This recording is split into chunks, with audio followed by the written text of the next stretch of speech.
নলবাৰীৰ কাছিমপুৰত দুৰ্বৃত্তৰ সন্ত্ৰাস হয়।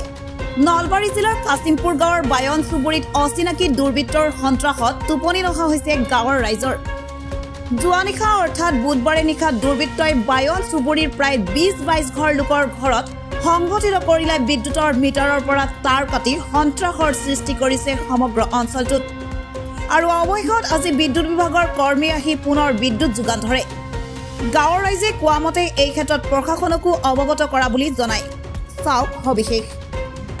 তিথি ২টামান বজাত আমি সাৰি পালোঁ। সাৰি পাই পেলাই গৰমতে সাৰি পালোঁ আৰু আমাৰ কণ কণ ছোৱালীবিলাকে মানে শুব পৰা নাই গৰমতে। তাৰপিছত যি গম পালোঁ কিয় বাৰু লাইনটো নাই। তাৰপিছত চাওঁ বাহিৰত দুজন মানুহ খুব মানে তৰ্কাতৰ্কি কৰি আছে। মই টৰ্চ মাৰি চালোঁ, চাই পেলাই কৈছোঁ জল বল বল বল ইয়াৰ পৰা বল ৰাতি হৈছে। সেনেকৈ কোৱাৰ পিছত মই ভিতৰে সোমাই আহিলোঁ।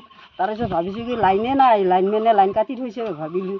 তাৰেপিছত যি ৰাতিপুৱা যি গম পাওঁ, তাৰেপিছত মানে লাইনবিলাক কাটি কাটি থৈ দিছে।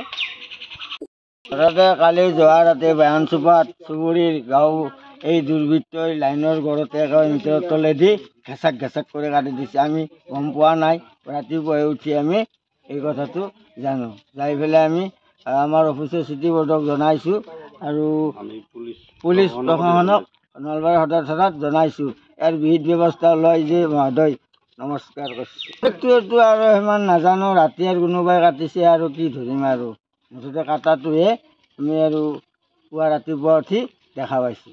আমি অফিচত যোৱাৰ পিছত কমপ্লেইন কৰাৰ পিছত তেখেতসকলে আহি পেলাই আমাৰ মানে মিটাৰৰ হেৰিবিলাক তাৰবিলাক জইন কৰি কিমান ঘৰ মানুহ হৈছে? প্ৰায় ২৮ ঘৰমান।